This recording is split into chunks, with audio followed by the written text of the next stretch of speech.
Who has seen someone walking down the street where their roots are way lighter than the ends of their hair? Or maybe it was you? If you have never encountered that before, you're about to. Thank you so much for choosing to spend the next few minutes with me. If you are new to this series, I have selected 5 DIY hair color fails to decode. Each fail will get its own dedicated episode, and all of these situations are very common occurrences when coloring hair. On the last episode, we met Miss Fender, who tried to lighten her hair twice and nothing happened. Click the link below to hear my scientific explanation of why. In this episode, we're gonna take a look at Jess's DIY and try and figure out why her ombre got turned upside down, a term we in the industry like to call hot roots. If you have never seen me before, it is so nice to meet you. My name is Shannon. I am a hairstylist based out of rural Midwest Illinois. I have been in the industry since 2008, and I also have an applied science degree in the field. If you are a professional, you can follow me on Instagram. I share product knowledge, science experiments, swatches, formulas, and just general industry merriment. Okay, let's meet Jessica. These two hair boxes, hair dyes, these two hair dyes, and I'm basically gonna just run them through my hair. I'm gonna put this belly wash, I can't even speak. How does someone expect me to dye my hair? I've got this balayage one, which I'm gonna place on the ends. And I've got this one, which I'm going to place on the roots, which is... Okay, so the 2 boxes that she picked up are essentially the same product, just from different brands, and they are permanent lighteners. People call them different things: lighteners, decolorizers, bleach. In the industry, we try and say lighteners. It's just a little less harsh than bleach. There's kind of a negative connotation associated with the word bleach, so we say lightener. I tested this one out a couple days ago on the ends, and they're sort of like light brown to ranger, and I don't really mind that. Okay, she did a test strand, which is awesome. However, she is planning to use this color on the top of her hair, but she tested it on the ends of her hair. You always want to test the color where you're actually going to be applying the color. Things like color buildup, porosity, and a process called keratinization makes each section of your hair accept color differently, even if you have never colored your hair before. Ah, to my brow! Oh my god, it's him! Why do I always do these things? Okay, so she's starting at the roots, which makes perfect sense. That's how I go about it in the salon too when I'm doing a base color and balayage, because it's quick, you don't lose a lot of processing time, and everything is out of your way and finished for when you move down to the ends.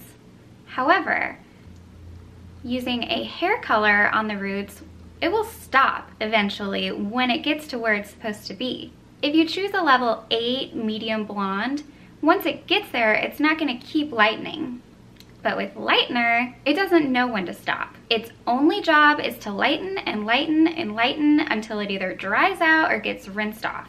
Since she is putting it on her roots first, it is going to have a lot of time to lighten and lighten and lighten while she works on the ends, which is why it's so important for her to know whether or not she's using a hair color or a lightener. Oh, I really don't want like the roots to be blonde and the rest not to be. You know what I mean? Which I feel like is the way that I'm going right now. I'm filming it so that I can look back on my life and say, what an idiot! My hair's gonna fall out a little bit. Okay, so there are 3 reasons why her hair will be lighter at the roots than the ends. The first reason is a process called keratinization that results in the first bit of hair accepting color very easily. It's very susceptible to chemical change, whether you have ever colored your hair or not. Reason 2 is because her roots have been processing so much longer than her ends, they've just had all that time to lighten. And number 3 is because her ends may very well already have color on them, and that just takes a lot longer for the lightener to break through. Here is a little experiment I did for you. On the left, I have uncolored hair, colored once, twice, and 3 times with a demi-permanent color, just 1 shade darker than the natural hair color. And then I lightened them all at the same time to see how even just 1 time coloring your hair can have a serious hindrance on the lightening process. So even if she would have applied everything at the same exact time, her roots probably would have ended up lighter anyway.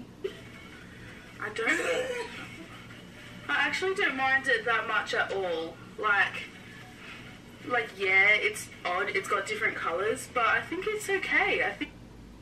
So I quickly want to go to her actual page and show you what her hair looks like now.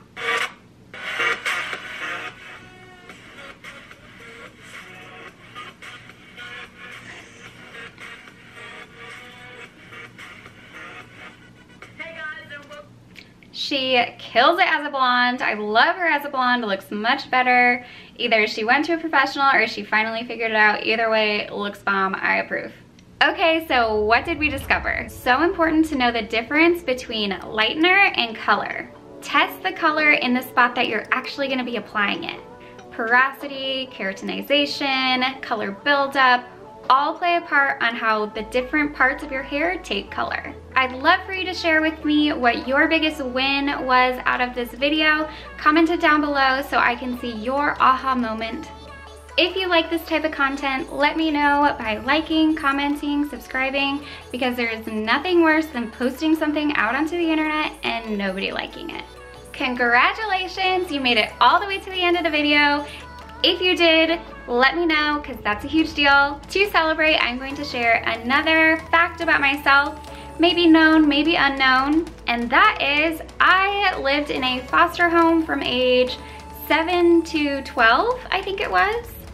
My mom and dad were the house parents of a foster home for teenagers, so there was usually 4 or 5 of us in the house at a time. I was only 7 years old and everyone around me were teenagers, so I didn't really have anybody close in age to play with, but I was an only child, so I did not care. I was just so happy to have siblings. And 2 of the girls living in the house with us actually ended up going through beauty school, and I was, of course, their guinea pig. And I loved playing with their kit and just seeing them be so excited about the industry, so I basically had my career planned out before I hit double digits. Also, who made it all the way to the end of the video last time? Like, not the end of the video, but even past the end screen. Did anybody make it there? I'm not gonna give it away. If you know, you know. That is all I have for you today. I hope you enjoyed it, and we'll chat later. Bye.